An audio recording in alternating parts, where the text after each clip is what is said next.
J'invite tout de suite la troisième table ronde à prendre place, table ronde qui va effectivement nous parler de la solidarité et des solidarités absolument essentielles à mettre en place si l'on veut que les établissements puissent vivre, se développer, créer et être effectivement le plus réactif possible et le plus adapté possible. Alors, je vais laisser la parole à Vivien Joby. Vivien Joby qui est chef d'établissement du lycée La Providence à Saint-Malo, de l'institution La Providence à Saint-Malo, je suis désolé pour les tutelles, et administrateur du SNEL. Et donc, je lui laisse la parole pour présenter cette table ronde. Merci, bonjour à tous. Alors, visiblement, puisqu'il y a une coutume, je salue les amis bretons et alsaciens, que beaucoup de choses séparent, mais que le SNEL réunit. Voilà. Merci Jean-Loup Lebert d'avoir accepté notre invitation. Jean-Loup Lebert, vous êtes directeur diocésain d'Ille-et-Vilaine, un diocèse qui scolarise dans l'enseignement catholique 81 000 élèves.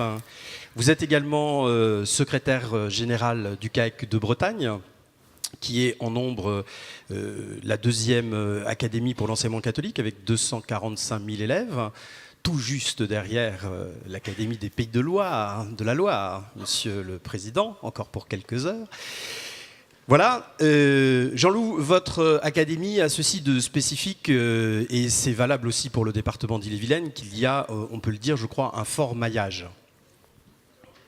Bonjour à tous. Oui, il y a 337 établissements dans notre diocèse, une grande proportion d'écoles, 247 écoles, dont 104 de 4 classes et moins, et dont 72 sont les seules écoles de la commune. Voilà, 46 collèges, 22 lycées. Merci pour ces précisions. Alors, vous, Éric Persan, vous êtes collègue chef d'établissement, directeur du lycée Jean 23 à Reims, académie pétillante s'il en est, mais qui, au niveau du nombre d'élèves, n'a pas forcément les mêmes repères, puisque je crois qu'on est à 31 000 élèves. Éric, vous, la réalité de votre académie en termes de territoire, c'est quoi ? Donc, nous, effectivement, 31 000 élèves, c'est une petite académie en termes d'effectifs, mais c'est une grande académie en termes géographiques. Ce qui veut dire que depuis assez longtemps, nous essayons de maintenir un maillage. Mais en fait, c'est un maillage qui reste quand même relativement déséquilibré entre des zones rurales avec une très très très faible densité démographique et des zones urbaines qui fonctionnent bien, je veux dire souvent autour de l'économie du champagne d'ailleurs. La solidarité, c'est vraiment au cœur de nos préoccupations, parce que si on ne se soucie pas de cette question-là, très rapidement on va se retrouver dans une académie où la présence de l'enseignement privé catholique se limitera à quelques pôles et disparaîtra ailleurs. Très bien. Alors justement, vous évoquez la solidarité. Donc, en animateur stagiaire, j'ai pris quelques notes. Et puis, je suis allé me promener dans le DICO et j'ai essayé de regarder ce que pouvait être une définition de la solidarité à l'échelle des établissements. Donc, j'ai bricolé un truc, je vous le propose. La solidarité, c'est l'attitude responsable qui consiste à aider les établissements qui en ont le plus besoin. Alors Éric, peut-être pour commencer, quand on est chef d'établissement, qu'on a la mission d'animer une communauté éducative avec une histoire particulière, un projet original, des réalités économiques en lien avec un territoire précis, est-ce que spontanément, on est solidaire des voisins et néanmoins amis du réseau ? Je suis convaincu que la solidarité fait partie de l'ADN du chef d'établissement et qui plus est du chef d'établissement snélien. Je crois qu'on ne peut pas...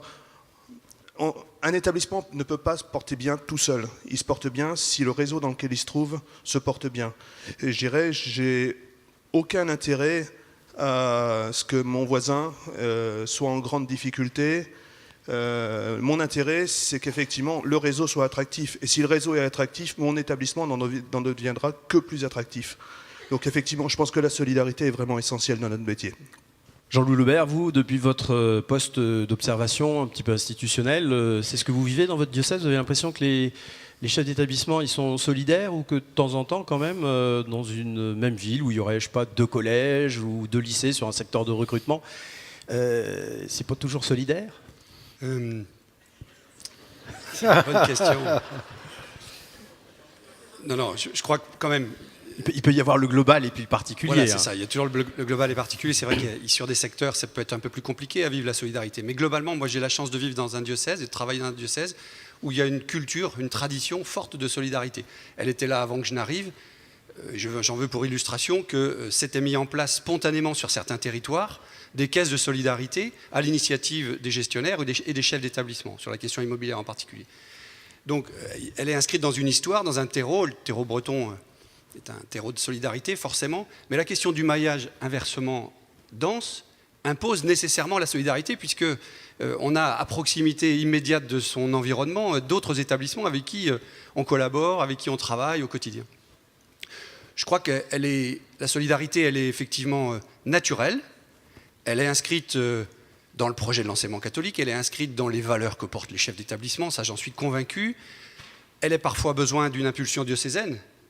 Voilà, ça, bien évidemment. Mais cette impulsion, elle prend corps, enfin en tout cas c'est ce que j'observe, quand elle est co-construite et qu'elle est dans une démarche collaborative, dans une démarche collective, et qu'on en construit ensemble le sens, enfin en tout cas de mon point de vue.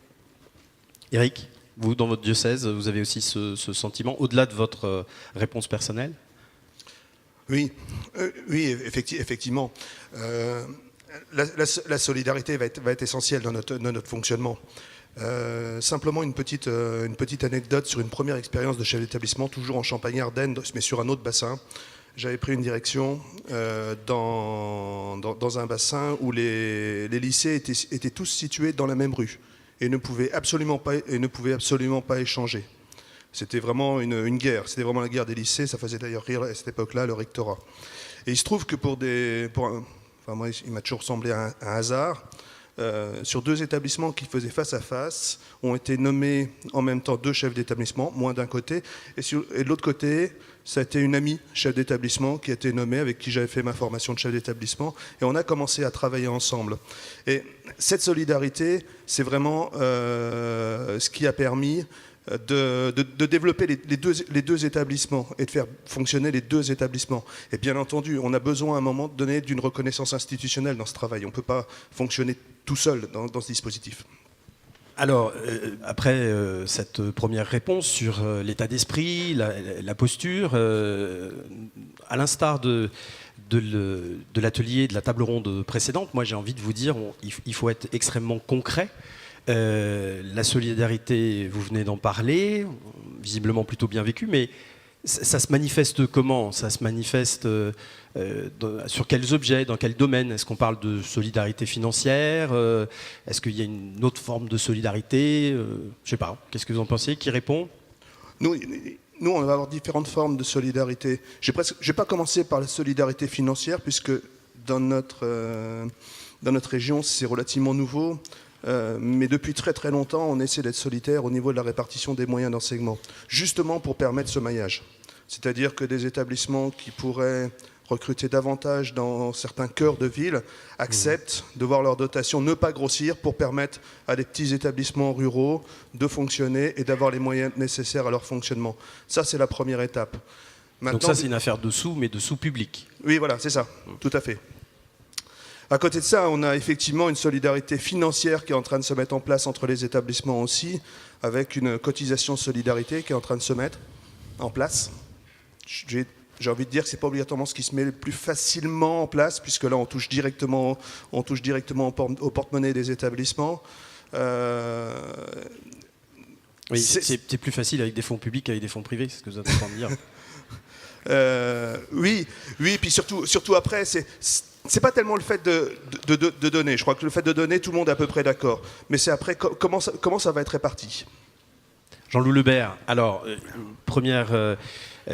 deux objets, là, la solidarité sur les moyens en termes de postes, d'heures, donc qui sont des fonds publics, une tentative d'installation solidarité de contribution financière. Dans votre diocèse, il y a d'autres champs, et ceux-ci existent-ils ?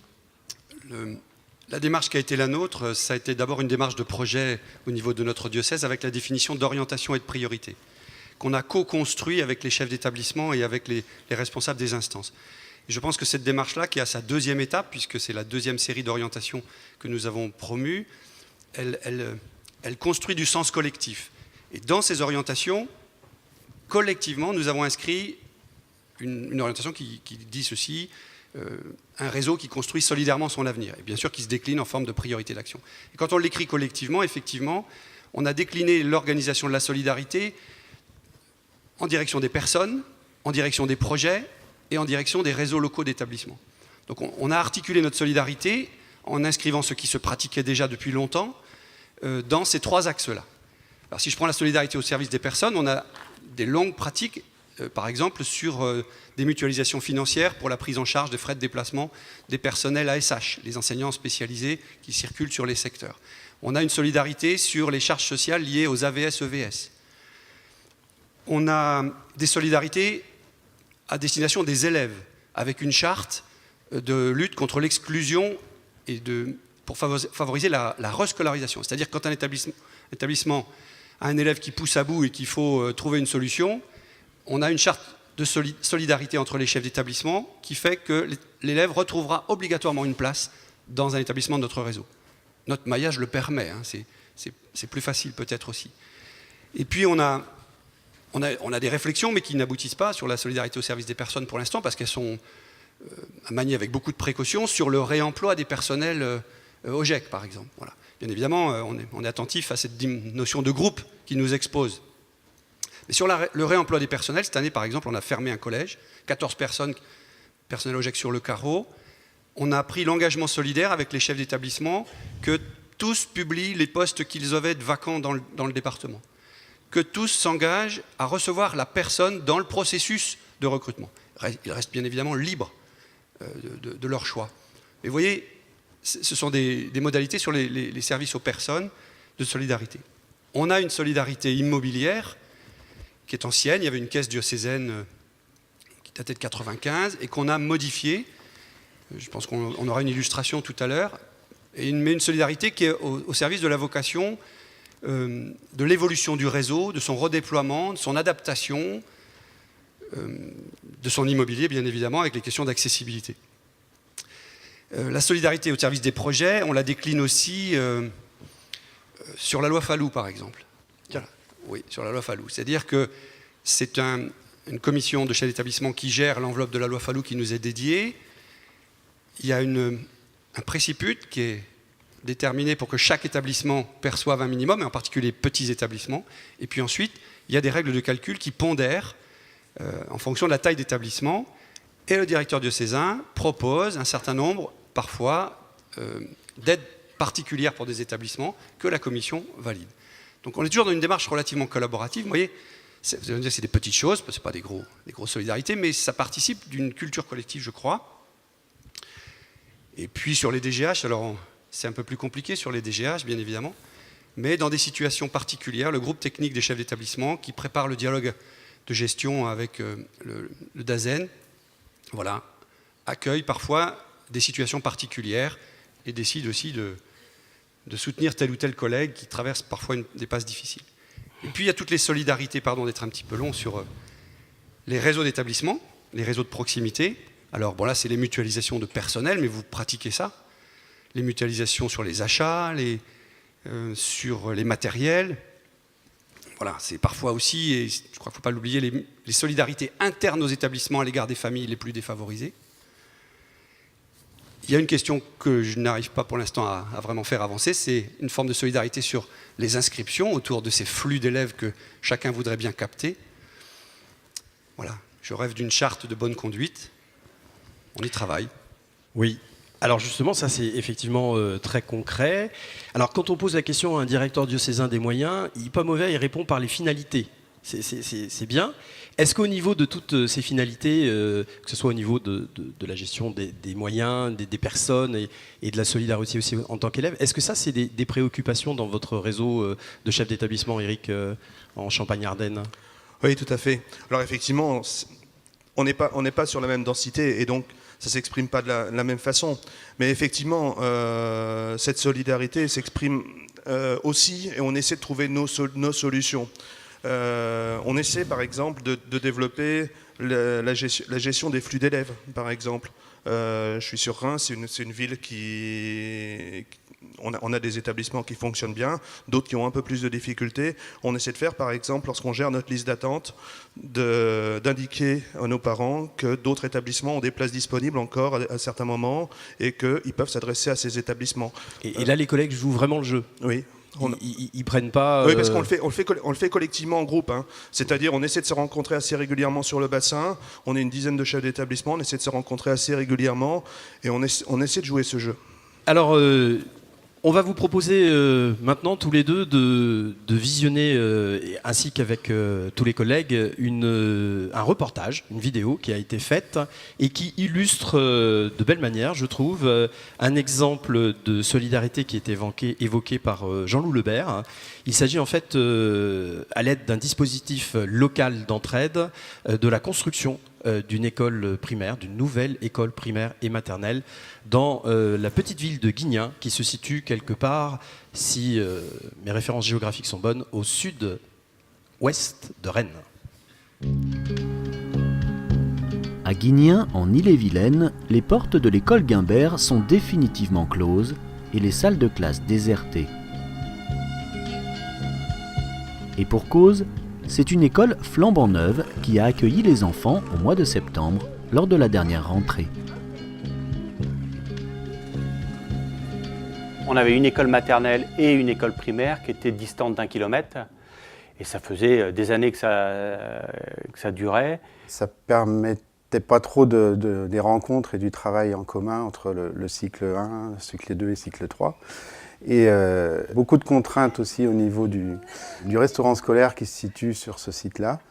Parce qu'effectivement, il y avait un bus qui était mis en place, aussi bien pour la garderie que pour la cantine, quoi. Et on a eu l'opportunité en 2009 de faire l'acquisition du terrain qui se trouvait en face de l'école maternelle, et ce qui faisait un pôle, un ensemble scolaire avec le collège qui est également à côté de l'école maternelle. Donc durant les 2009 à 2011, il a fallu faire l'acquisition du terrain, convaincre la municipalité, convaincre le vendeur qui avait aussi d'autres projets pour ce terrain-là. Et puis, dès qu'on a eu cette validation, ensuite, il a fallu se plonger dans le financement de notre projet.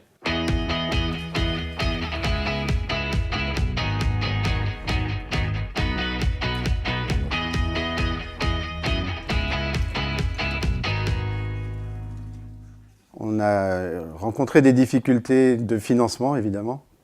Donc on s'est tourné, bien entendu, vers la DDEC qui nous a aidés dans le sens où la caisse locale d'entraide ont pu participer largement au financement. Donc un principe de solidarité qui est vraiment très, très important dans le département d'Ille-et-Vilaine. Du côté des caisses d'entraide diocésaines et locales, il existe en Ille-et-Vilaine depuis 1991 une caisse d'entraide diocésaine qui représente aujourd'hui un montant d'environ 1 500 000 €. Mais nous avons souhaité élargir cette solidarité à l'ensemble des établissements parce que dans un premier temps, c'était uniquement une cotisation collège. Donc nous l'avons ouverte en 2010 aux caisses locales d'entraide avec une cotisation école, lycée, enseignement agricole. La caisse locale d'entraide se monte environ à 1 200 000 €. Donc le projet de Guignin a pu bénéficier à la fois d'une aide en caisse d'entraide diocésaine et d'une aide en caisse de solidarité locale, et de manière conséquente puisque le projet a été financé à peu près à 53% par la solidarité. Donc on est, nous, sur un budget global d'1 million d'euros en construction pure. Et sans une aide plus large des caisses locales et sans un soutien de la DDEC et de l'UDEGEC au niveau départemental, on n'aurait pas réussi à mener ce projet-là. Donc vraiment, on a été séduit par l'écoute, l'accueil, les conseils des différentes caisses locales et donc de leur réponse positive en termes de financement. Parce que voilà, on leur demande des sommes importantes qu'on va s'engager à rembourser, hein, parce que c'est un prêt et on va les rembourser en vendant, en valorisant notre ancien établissement. Mais pour qu'elles puissent nous donner ce budget-là, il fallait qu'elles aient confiance en nous et on est vraiment satisfait, voilà, de cet échange-là. L'intervention était extrêmement haute, mais parce que le bourg de Guignin était un bourg sur lequel on comptait un gros développement du fait de l'aménagement de la 4 voies. Donc il nous fallait parier sur ce lieu et mettre l'intervention financière en conséquence.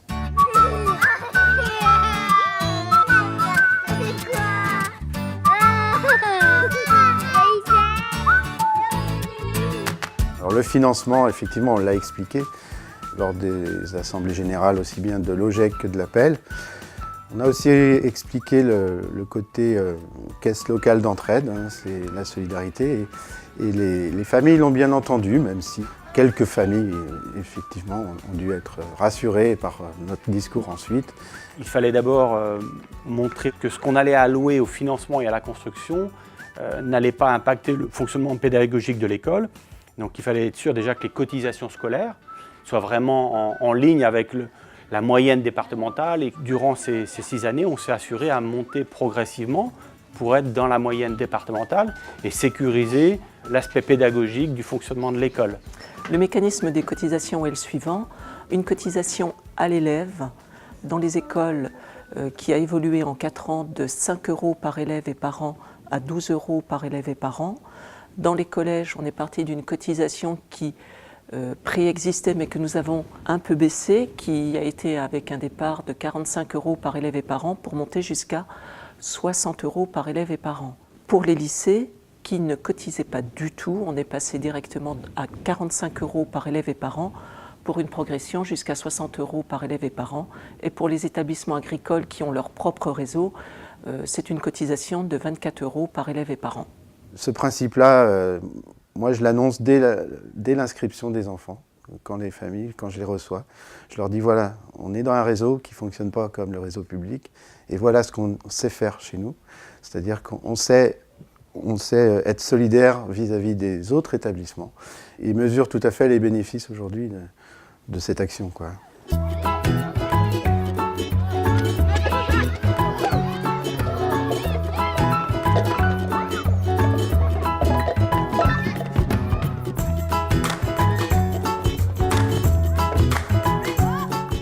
Famille, on a un seul établissement scolaire entre la maternelle, le primaire et le collège. Et donc c'est une simplicité d'organisation. Là, on a la chance d'être dans des locaux spacieux, bien éclairés, très bien équipés, on peut dire, puisqu'on dispose quasiment dans chaque classe de TBI, de tableaux numériques.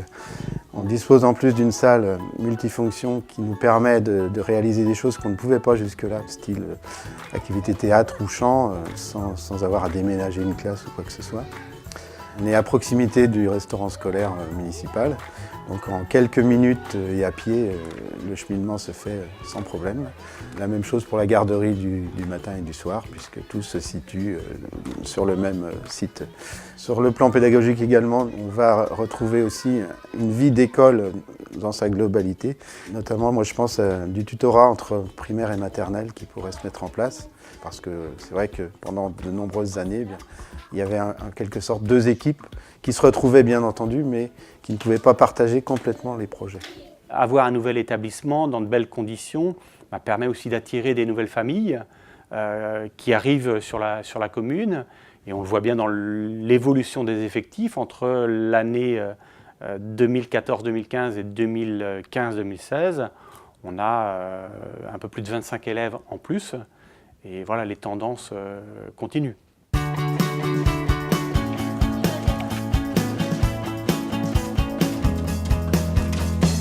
La solidarité, il faut plutôt la penser comme un système de sécurité sociale, d'autant plus dans notre réseau qui défend énormément la valeur de la fraternité. Il ne s'agit pas d'en attendre un droit de retour, mais bien évidemment d'être solidaire avec les établissements qui ont moins de possibilités, parce que l'État n'intervient pas de la même manière en fonctionnement auprès des lycées, des collèges et des écoles. Les écoles qui dépendent de la loi Goblet dépendent d'une loi qui n'autorise pas du tout l'aide à l'investissement, ni de manière directe, ni de manière indirecte. Donc, en conséquence, nos écoles ont besoin de la solidarité de leurs pairs, les écoles, mais aussi des collèges et des lycées, pour pouvoir subvenir à leurs besoins immobiliers. Et même si au tout début, chaque établissement, chaque parent d'élève a pu s'interroger sur pourquoi demander un peu plus de cotisation, aujourd'hui, en discutant avec les différents OGEC, On n'est pas là à jalouser les projets des autres, mais on est là à se dire, voilà, j'ai tel établissement, est-ce que dans les 5 ans, je ne vais pas avoir des besoins? Et ça crée plutôt une émulation, une envie de pousser son établissement, de l'améliorer. Ça peut être ou agrandir, refaire une toiture. Et jusqu'à présent, on était plutôt dans l'inquiétude d'avoir à mener ces travaux, alors qu'aujourd'hui, on sait que même si tout n'est pas gagné, tous les financements ne sont pas bouclés, mais le fait de pouvoir avoir une caisse locale d'entraide sur qui compter, avec vraiment cet esprit de solidarité, pour les OGEC, je pense que c'est très rassurant. Dans l'esprit, je crois qu'on n'a pas le choix, il faut continuer ainsi. Et preuve en est, enfin, on réalise de belles choses et c'est grâce à cela aussi dans l'enseignement privé qu'on arrive à fonctionner et ça fait notre force, quoi.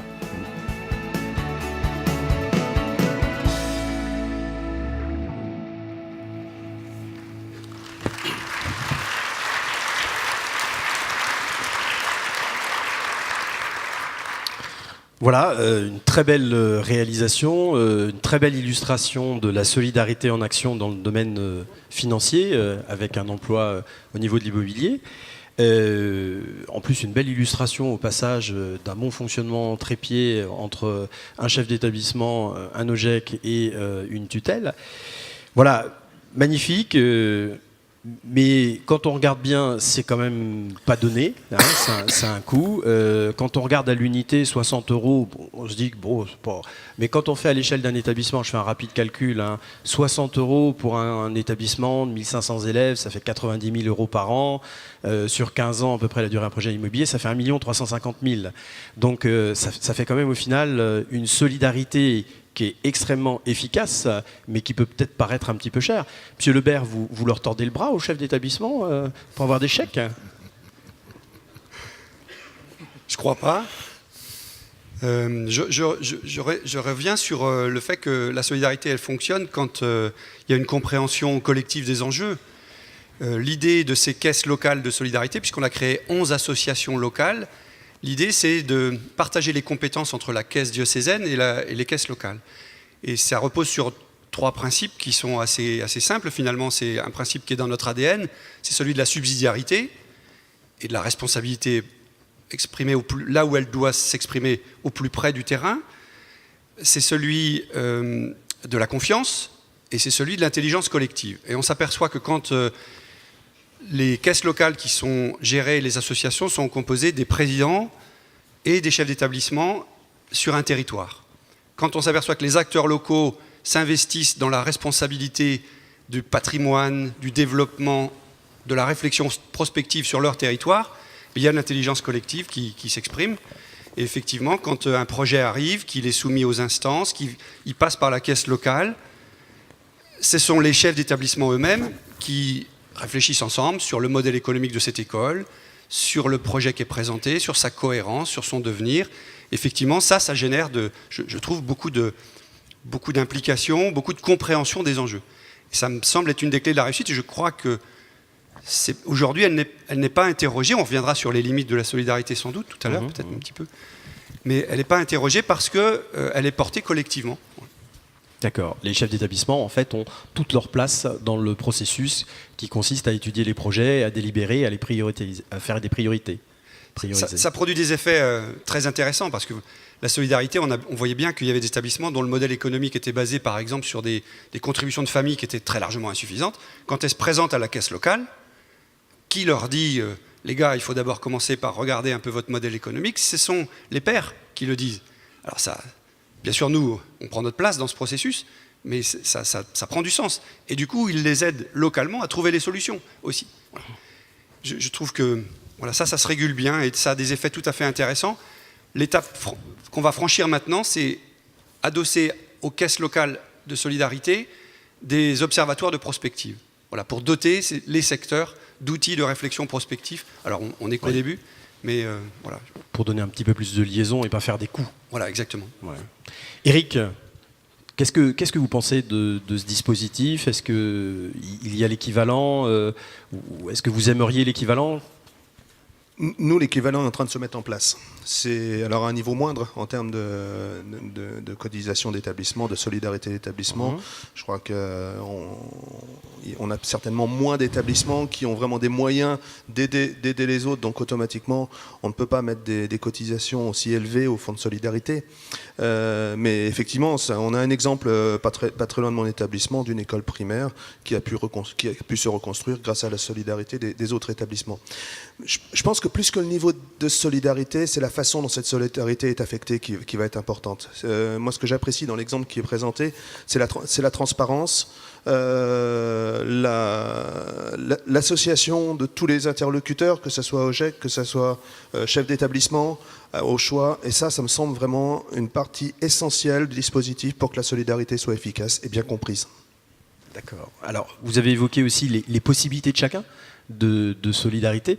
Moi, je me dis quand même, hein, vu les masses financières parfois que ça représente, alors il y a cette solidarité-là, il y a la solidarité immobilière, il y a aussi d'autres solidarités quand on cotise pour des services, chacun en fonction de ses possibilités. Est-ce qu'il n'y a pas aussi un moment donné où on empile un peu trop de solidarité les unes sur les autres et au final, il ne faudrait peut-être pas inventer une espèce de bouclier fiscal de la solidarité, j'en sais rien, enfin un truc équivalent, parce que pour certains établissements, finalement, toujours être solidaire, c'est un peu comme le particulier qui finit par payer tous les impôts et jamais toucher.